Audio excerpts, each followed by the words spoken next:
Hello comics people, ako si Mel Kasipit and welcome to Indie Comics Podcast. Kasama ko yung mga legendary creators, si Sir Elmer Damaso, Ray Magbanwa, Sir Carlo Vergara, Miss Ivory Rosario, Sir Melvin Caligo, and Miss Tepay Pascual. So meron lang akong three questions siguro para mabilis lang. So first question, what is your fondest memory? Since gumagawa tayo ng tribute to Comic-Con, ano yung mga fondest memories nyo na may share sa mga watchers ng IQP about comic? Simulan natin kay Miss Tevay. Siyempre ako yung una mong wait lang. Fondest memory. Ang dami. Ang dami actually. Kasi syempre, Comic-Con has been around for 20 years, di ba? And I've been joining Comic-Con since 2008. So of course, yung isa sa mga fondest memories ko was our very first, no? Kasi, ay, kailan ko ba mag-on ng video? So, yun. So, parang, syempre, yung unang-unang Comic-Con, which was nasa, UP, Bahay Bahay ng ng alumni. Alumni. Oo. And I think that, hindi pa pala. Yung first ko was, parang October ba yun? October o November Comic-Con. Basta yun yung wala pang summer Comic-Con nun. So, isa pa lang yun. Tapos, sumali ako kasi yung org ko sa FA, which is Luna Rock, sila yung volunteers during that time na org from UFA. So, hindi talaga ako kumuha ng pwesto that time. Sumama lang ako doon sa table nila. And then, after nun, yung pinakaunang Comic-Con ko na talagang I applied a table for was yung first Summer Comic-Con sa Bahay ng Alumni din. 2009 yun. Oo. At ang init. Sobrang init. Kasi parang may oven. Yun yung mga times na nagrereklamo. Kasi UP Bahay ng Alumni yung isa sa mga unang events places ng anime conventions din eh. So maraming anime conventions, specifically UP AME. Basta yun na doon madalas mag convention. So isa yun sa mga complaints din ng mga cosplayers kasi sobrang init. So nung Summer Comic Con, sobrang init nung panahon na yun. Pero masaya yon kasi that was the first time na, di ba dati sa DeviantArt pa sila nagre-release ng announcement na kung kailan open na yung registration for the Indie Changi. So, nakaabang, I'm sure yung mga nag-start noong mga panahon na yon, inaabangan yung announcement ng Comic-Con sa DeviantArt para lang makapag-register agad. And I remember, after 2 days, wala na yon. As in, wala nang available slot. Kasi nga, everybody wants to get in via the Indie Changi. So yun yung pinakauna. And then, dun ko din unang ni-release yung Mactan na Ashcan. Yun. Yung sa pinakauna namin, which was 08, yun yung Mark 9 verse 47. So yun. That was, yun. That's the first. Tapos after yun, dami na eh. Oo. Dami ng memories. Pero ang pinaka-memorable talaga yung first, no? Yung mga naunang Comic-Con. Oh, syempre. Syempre, it's always the first. Charot! It's always the first. It's always gonna be the first. Ayun. Si Sir Elmer. Siguro marami kasing magandang memories sa akin yung Comic-Con kasi siguro mas masaya nung mga earlier kahit parang learning experience pa yun sa Comic-Con. Tsaka nandoon ako sa main hall eh. Nung mga earlier Comic-Cons. I think nung mga last few Comic-Cons ko, nandoon kami sa Artist Gallery eh. So, medyo na-miss ko yung main hall. Pero, ang pinakamasaya syempre sa Comic-Con is yung meeting yung mga fans, yung meeting new friends, di ba? Meron kang mga makikilalang bago. Pero ang hindi namin malimutan nung misis ko, nung yung Comic Con na nasa Mega Mall, yung first na maluwag yung Mega Trade nung time na yun eh. Tapos I think that was yung release namin nung Cat's Trail Rewind at saka Spotlight. So ang nangyari nun, parang naglatag kami ng what do you call this ba? Yung paper sa table. Tapos parang meron kaming sign lang sa harap na nalimutan ko yung exact words namin ginamit pero nakalagay doon. Pumila lang po. Tapos wala kami sinasabi. Ang natutuwa kami lahat ng mga tao nakapila doon sa harap ng table. As in para silang mga estudyante na para nasa school na nakapila lang talaga sila. Walang nagka-cut in, walang biglang dumidiretso sa table. Tapos parang natutuwa lang kami kasi, uy, ito yung mga fans ba ng Cat's Trail? Parang ang babait nila. Tapos after that, every time bibili sila nung Spotlight or nung Rewind, pinagsusulat namin sila dun sa paper, yung nilatag namin sa table. So, pwede silang magdoodle, magsulat ng kahit ano. In fact, tinago pa namin yun sa baul Samuel. Gusto ko nga sanang i-share minsan yun eh. Kaso ang laki nung papel. Para siyang, I forgot kung cartolina ba yun o kung ano yung ginamit namin. Gusto ko sanang i-scan yun. Kaso nga lang, very very tedious. Siguro pag nagkaroon ako ng free time, baka scan ko lahat ng mga nando doon. Anyway, yun yung pinaka-paborito naming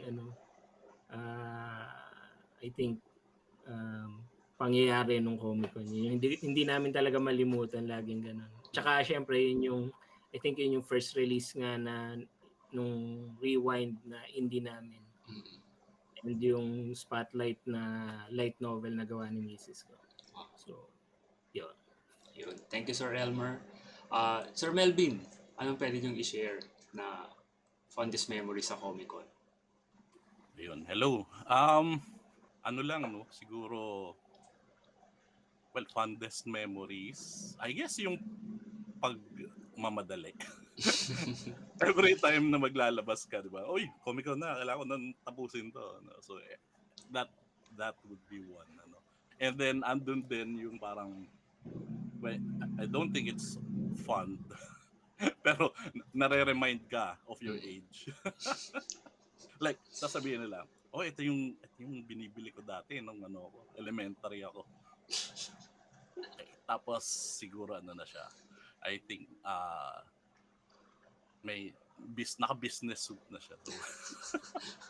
So, ayun, yun yung age, age gap na nakikita ko. Fondest memories, I guess yung mga una talaga yung mga ground roots na Comic Con nung nasa alumni, bahay ng alumni. Kasi yun yung talagang okay, mainit lahat, tapos lahat tayo nag-suffer dito, sama-sama tayo, pero masaya naman. Ayun. Hindi tayo makaka-break even, pero we get to share our stuff.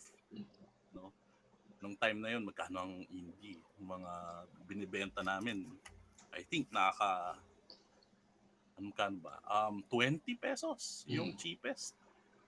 Right? So ganun ka, nung 2005 na Comic Con.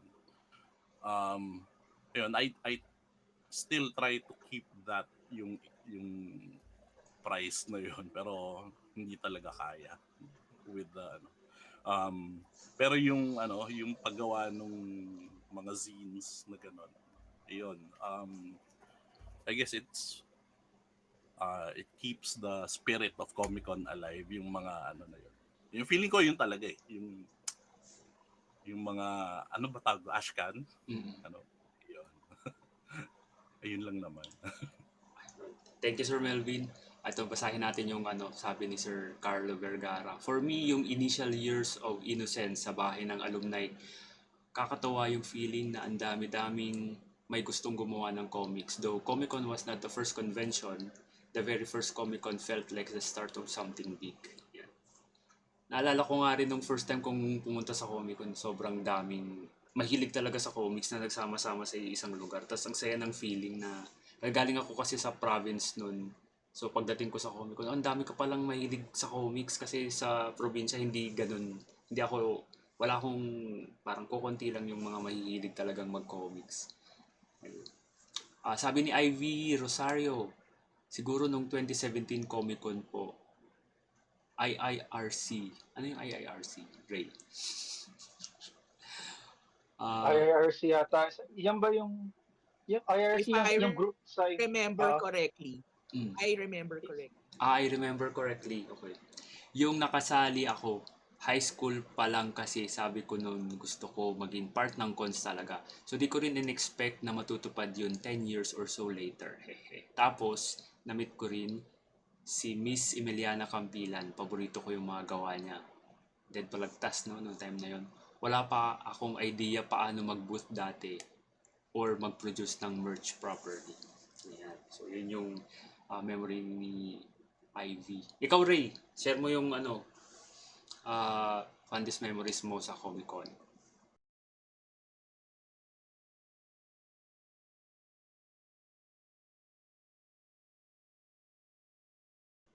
marami. Pero siguro yung na-meet ko si Sir Melvin kasi fan ako ng Sir Culture Elmer. Crush. Culture Crush, yeah. Culture Crush fanboy ako. Tapos, siguro, yung nag-push din sa akin para matuto mag-pitch. Kasi si Sir Carlo, hindi ko alam kung naalala ni Sir Carlo to. Pero, bumili siya sa akin ng libro before. Pero sabi niya sa akin, the writer pa yan, sabi niya, sige, bibilin ko to, pero convince mo ako in 2 to 3 sentences, bakit ko bibilin to sa'yo? Sabi niya sa akin. Tapos, napilitan ako yun yung first ever mag-pitch ako ng comics. So, ganun si Sir Carlo. So, parang, pero ano pa rin siya, alam mo yung very vibrant pa rin yung aura niya, very supportive, ganyan. So, ayun. Tapos si Ivory kasi naging workmate ko yan. So, yun. Nakakatuwa lang na si Ivory is, nagpapakonsult pa nga sa akin yan na ng mga kontrata niya pag nagpa-publish. So, nakakatuwa yun. Tapos si Tepay, yan. Sobrang naging, alam mo yun, kapag nakikita ko yan, kailangan yakapin ko yan. Kasi, ko siya happy feel ko siya. So, May dalang ayun, cookies palagi marami yan si akong Tepay noon sa Comic-Con. May dalang cookies. Oo, Oo. madalas ako magpakain ng mga tao noon. Tsaka nung Ayuda. Oo! Kasi, nag-start yon nung sulyap. Yung first sulyap. Kasi I think, kailan nga ba yung sulyap natin, Mel? 2010. 2010. Oo. So, 2010, lumabas yung sulyap. Tapos I remember, nung first time na yung nilabas yon sa Comic-Con, nagdala ako ng cake. Wala lang. Nagdala lang ako ng cake. Nakakain ka ba nun, Mel? Tingin ko, Sabihin tingin ko nakakain din ako nun. Kasi ano yan basta nagdala ako ng cake nun eh. And then after that, parang lagi na ako nagdadala ng pagkain. Tapos kung sino man yung dumaan sa lamesa, bibigyan ko ng pagkain. Ang pinakamadali, cookies. Kasi isa lang yun eh. Pag kumuha isa, sa'yo na yun, di ba? Oo. Tapos naalala ko si RH, ilalaglag kita dito. Katabi ko siya. Tapos, yung bag ko, kasi maleta yung pinaglalagyan ko ng comics dati. So, nung maleta na yun, nasa tabi ko, nasa gitna namin dalawa ni RH. Tapos, nandun nakapatong yung cookies, yung Tupperware. So, nilagay ko lang dun yung cookies doon. Tapos, maya nakita ko, napansin ko, sa peripheral vision ko, may kamay na dumudukot sa Tupperware. Tapos pagtingin ko, aba. Dumudukot si RH. Pwede ka namang humingi.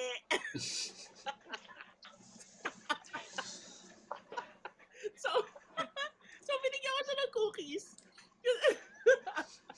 Nakakatawa yun eh. Basta yun yung mga ano na yun. Nagdadala ako ng pagkain nun. Tapos idadagdag ko rin yung isa pa. Yung nag-propose si Omeng kay Ira. Oh my God! Nag-propose si Sir Oming. Oo. Oo. At hindi ko na matandaan kung anong taon yun. 2015. 2015 ba yun? Hindi, yun, basta yun. 2015. One of the moments na hindi makalimutan ng mga tao na nandun during that time. Kasi yun yung ano talaga. Kasi parang, OMG. First time. Marami na nga rin couples na naging couple sa Comic-Con dahil sa Comic-Con. Oo. Marami nga. Marami. Marami nga. Mga may anak na sila ngayon. Ganun nakatagal. Ayun. So, Ayun. thank you sa mga share niyong mga fondest memories sa Comic-Con. Next question. Ngayong gumagawa tayo ng 20th anniversary tribute book for Comic-Con. Yan. Why do you think it's important na mabigyan natin ng tribute yung Comic-Con? Kasi syempre dapat lang kasi nga siya yung pinaka nauna tas longest running na comic event sa Philippines. Pero why do you, in your opinion, why is it important na mabigyan siya ng ngayon, especially during this time? Ikaw muna rin, tapos susunod yung iba. Kasi ikaw yung may pakananong book. Okay. So, sorry na po ako yung pakana. Pero ako selfish lang. Ako napaka-selfish lang talaga ng goal ko. Gusto ko talagang i-honor sila. Yun, sa 20th year nila. Kasi 39 nila to ng 15th year nila, hindi naman na-pursue. So, kailan pa ba to? Magka 30, 40, 50? I mean, kailangan magawa nila talaga to. Sabi ko kung walang gagawa nito, sige na, ako na. Here's my body. Ito na. Kaya ka pala nag-gym eh. Gawin na natin to. Diba? Kaya yun. Pero hindi kasi, yun, tsaka the reason why it has to be comical kasi maraming creators na dito talaga my God, kung hindi ako nag-Comic-Con, makikilala ko ba yan si Taga-Ilog? Hindi makikilala ko ba si Elmer Damaso? Diba? Hindi ako matuturuan ni Sir Carlo Vergara kung paano mag-pitch. Hindi pagbibigay ng cookie si Tepay, gano'n. Hindi ko matitikman yung cake. Kaya pa hindi ko pa natitikman yung cake, baka laman. Yun. Si Ivory, hindi ko malalaman kung ano talaga, kasi iba yung Brad ni Ivory sa online kaysa sa Brad na kilala ko siya as creator. So, alam mo yun, masaya yun. So, kaya gusto ko talaga yung event mismo. Kung may persona yung event, yun yung reason ko bakit ko siya, dahil love na love ko yung event itself. Kaya kailangan ibigyan natin siya ng honor. Yun lang. Kailangan talaga ma-immortalize ang Comic-Con. Hindi biro ang efforts ng Comic-Con team. Yes, I agree. Sobrang na-appreciate talaga yung effort ng Comic-Con na comics-centered talaga yung event. And kahit na sobrang marami ng event na na-feature yung ibang klaseng art form, Comic-Con talaga yung comic-centered. Sir Melvin? Well, I guess as with any form of events and historical things, nakakalimutan yan kapag hindi na document. Pag dinocument mo siya sa isang libro, yun nga, ma-immortalize yung na yun. Now, hindi perfect ang paglagay sa isang libro ng mga events, no? Pero at least meron. Ano ba ang last na libro na nagkaroon tayo ng comic centered na na book The last that I know would be yung ano pa, kailan ba, 1980s, yung documentation ng lahat nung mga artist ng yung mga Filipino comics, Mm-mm. if you remember that. Yun lang, yun yung naaalala ko na libro dati. Na, hindi ko alam, siguro nagkaroon na rin ng iba, pero yun lang yung academic book of what I know na ganun. And hopefully this book would would be something parang ganun, a milestone kumbaga, na magsasabi na okay, ito yung events that happened during this time and ito yung for future generations kumbaga. Ayun yung history of Filipino comics ni John Lent. Ayun, by Sir Buboy. I think andun din, may article ako. If I remember correctly. Ayun, no. So, ayun, ilan lang talaga, no? And even John Lent is a foreigner. No? So from the point of view of someone looking in, 'di ba? So ganun yung ano niya. Not that hindi yun importante, no? Pero maganda rin na meron tayong ano nga ba yung ground level. Yun. So yun lang. And thank you sa pag-share, Sir Melvin. Sir Elmer? Siguro para sa akin yung book kasi is siguro ang na-imagine ko sa kanya para siyang yung annual mo pag yung yung babalik-balikan mo Retrospective, tignan. gano'n, no? Oo, parang gano'n, parang in fact nung nung naisip ko nung nag-explain si Ray sabi ko parang exciting ang makita itong maraming pictures ng mga nakaraang Comic-Con, yung mga hindi lang yung mga hindi lang yung mga gawa namin or gawa ng ibang creators, pati yung mga actual people na nagpupunta dun sa event. Makikita mo gaano ka-grand, gaano ka-saya siya as a local comics event na yun nga, longest running, tapos talagang madaming binigay na opportunities to para sa mga local talent natin dito sa Philippines. So, I think this book will be something to look at. Parang to look back on, sabihin natin maybe after 10 years, after 20 years, babalikan natin to and then you'll see how glorious yung Filipino comics industry natin.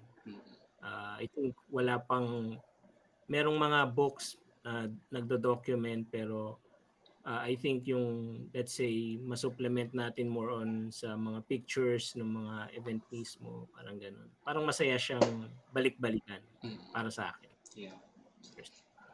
Thank you, Sir Elmer. Ms. Tepay? Thank you for that wonderful question.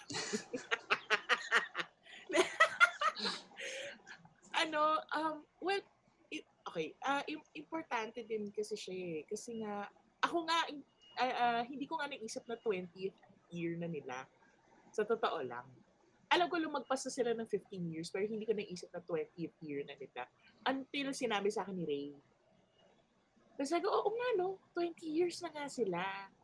So, it's a good way for all of us na to celebrate also not just Comic-Con but the community itself na nabuo ng Comic-Con. Kasi kung hindi naman din dahil sa Comic-Con, hindi rin naman mabubuo tong community na to eh. Yeah. True. Kasi dito siya yung siya yung natin ano ba? Siya yung natin eh, parang every year na binabalik-balikan. Not just to sell. Hangout place.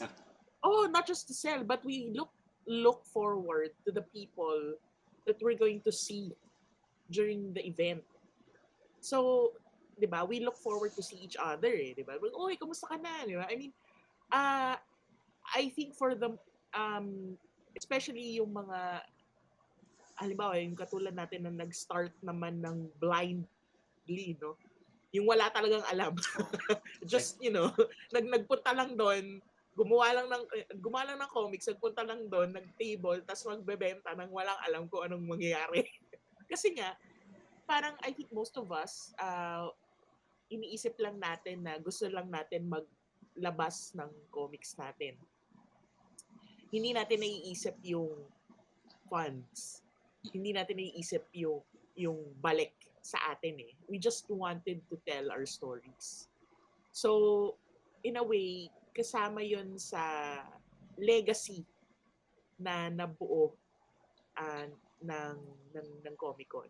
Na it's not just an event for selling comics. It's an event that we can gather and be a community. Yun siya eh. Yeah. Yeah, exactly. Tama si Sir. Comic-Con. Comic-Con feels like home. Yeah. It's something that we go back to eh. Yun din yung dahilan kung bakit I did the Indicate the last year's materials for Comic-Con. Kasi nga babalik ng Balikbayan. So parang yung Balikbayan yung Bayanihan Center is parang medyo na-establish na natin na that's our hood. Yeah. Diba? So parang in a way yun nga coming back home to yun. So Comic-Con is something going back. So yeah, tama si Sir. It feels like home. Nalala ko yung Comic-Con dati kasi nga once a year lang siya, twice a year nung 2009 onwards. Sabi ko parang every time na nilook forward ko yung Comic-Con events kasi masaya eh. Namimit mo yung mga Masaya nga, yeah. Kikilala mo yung mga bagong kaibigan, old friends, new friends, mga creators, tas mga fans Yes. na nagbabasa ng comics. Oo. At saka yung naglo-look forward din tayo dun sa mga bago. Diba? Yung mga bagong magre-release. Kasi syempre, bagong people yun eh, bagong tao yun. Yeah. Bagong kwento. Diba? Thank you, Miss Tepay. Sabi ni Ivy, for me, malaking milestone po sa PH ay na mayroong Comic-Con 20th. Parang summary ng kabuuan ng 20 years kasama yung mga creators na naging part po nun. Very historical. Yan, I agree. Very historical talaga at very special tong event. Okay, final question para sa lahat ulit. Ayan. Ito naman sa perspective ng mga up-and-coming comics creators or yung mga gustong makapagsimula ng sarili nilang comics. Why is it important na umattend sila ng mga events tulad ng Comic-Con? Yeah. Siyempre, para sa exposure, very obvious na answer, para ma-share yung work, para makita siya in public. Pero may naiisip pa ba kayong iba na reason kung bakit importanteng umattend ng mga comics event like Comic-Con para sa kanila as an artist? Sir Elmer. Siguro yung sa kasi pag nagpupunta ka dun sa events, especially dun sa mga nagsisimula, nandoon kasi yung peers mo eh. So aside from let's say exposure, yung sinabi mo nga, yung magbenta ka ng stuff mo, pwede ka kasing magtanong-tanong na rin eh. Especially doon sa mga let's say mas matagal na doon sa industry, like ano yung ginawa mo, paano naging effective yung or how can I improve, not just yung production nung gawa niya, but then also pati yung how can you improve in selling. Kasi yun yung I think more of yung sa atin as creatives, ang naging problem minsan, we can do a great job making yung comics pero minsan nagfe-fail tayo dun sa pag-sell ng comics. Parang may mga nagtatanong rin kasi sa akin before na ganun eh. Parang so you can ask questions na and meet new people, parang ganun. Meet yung market mo. Mahanap mo yung market mo. Parang ganun. And Comic-Con gives that perfect environment para mahanap mo yung mga. Yeah. Thank you, Sir Elmer. Sobrang perfect nga yung Comic-Con kasi lahat ng pumapasok sa Comic-Con, comics talaga yung pinunta. So, lahat ng damadaan sa table, pwede silang talagang bumili kapag nagka-interest sila doon sa gawa mo. Dadagdag ko lang pala kasi I've been yung in connection to sa sinabi mo, Mel. Kasi I've been sa, let's say, anime event din. And iba rin kasi yung hanap nila. Sa napapansin ko, like, they're more on merchandise. So tama yung sinabi mo na pagdating sa Comic Con, talagang comics ang hanapin mo. You don't expect anything else. Tsaka ultimo yung value nung art, yung mga talagang nagko-collect, they know yung value ng art. Kasi like, let's say sa anime event, cosplay event na na-attendan din namin, parang kahit ibaba mo yung price mo, which is actually hindi mo na pwedeng ibaba dirt cheap yung price. Diba? Parang natataasan pa rin sila. So parang ganon. As opposed to dun sa Comic Con, they know yung value nung art mo kasi they know yung value ng artist din. Thank you, Sir Elmer. Sir Melvin? Ngayon, bakit kailangan mag-join sa Comic Con? Okay, kasi lalo na kapag gumagawa ng comics, ito yung perfect outlet to kumbaga test the waters. Yun yung I guess yun yung word. Kaya nanghihinayang din ako na nawala na yung indie Tiangge. No? Kasi ito yung mga bagong creators na hindi enough yung funding or walang pera para mag-join ng events or they're just trying out na magbenta, no? So yung ibang magsistick doon, they would eventually be creators, no? So parang ganun sa yun, no? So although may iba pa rin namang may iba pang ways of getting in your comics into Comic-Con, like bibili ka ng booth with a group para mababaan yung presyo or something. Pero basically it's how you can get your comics out there. Test the waters. Eventually you get people wanting your products. Iba rin kasi kapag online, no? So sure pwede ka makakuha ng traction sa Facebook comics mo. Pero what if meron ng physical na copy, di ba? Bibilin pa rin yan eh. I think, sige, I'll take over. Thank you, Sir Melvin. So I think si Mel is ano, um, babasahin ko lang yung next na nag-reply, si Ivory. Yung exposure po kasi meron na ngayon, bagong platforms online. Twitter, Facebook, Webtoon. So marami na pong options for exposure. Pero iba yung nakikipag-engage mismo personally sa co-creators and readers. Yun siguro ang one reason bakit bumabalik pa rin palagi sa cons every year for that experience and cookies. Tepay, alam mo na yung cookies. So ayun, yun yung sabi ni Ivory regarding the question. Tepay, mukhang tuloy-tuloy na yung ayuda mo. Oo. Dapat Ayun. hindi maputol yung tradition ng cookies ni Tepay sa Comic-Con. Oo. Kala mo ang haba-haba ng pila sa comics, yung pala pinipilahan cookies.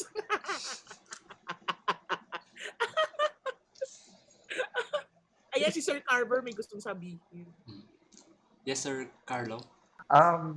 Para sa akin po, yung kahalagahan ng pagpunta ng mga baguhan sa Comic-Con para rin makita nila kung anong posible. Kumbaga, dito sa ating munting mundo ng paggawa ng comics, iba't ibang klaseng tao, iba't ibang klaseng comics, iba't ibang mga developments ang nagkakaganap. Yung tipong makikita nila, ay, pwede pala yung comics ganito, ay, meron palang taong ganyan na nagko-comics, pwede rin palang humaba ang pila sa table katulad ni namin. Pwede magbenta ng cookies katulad ng So they get exposed to this world where they feel that they belong. May sense na ito yung mundo ko, na pwede akong, may mundo pala para sa akin. Yung gano'n. Kasi tama nga yung sinabi ng iba, yes, online can teach you strategy, can teach you online engagement, pag ano ng audience, pero iba pa rin talaga yung feeling na when you feel the energy of a community or yung that sense of space and that sense of you belong somewhere. Thank you, Sir Carlo. Yun, very, very thankful kami, Ray, dito sa book na gagawin natin. Kaya sobrang excited kami, especially yung mga nanonood sa IKP. Yan. So, abangan nyo yung libro na lalabas very, very soon. Ayun. So, thank you everyone sa mga sagot nyo. Yun lang yung question ko for IKP. Indie Comics Podcast.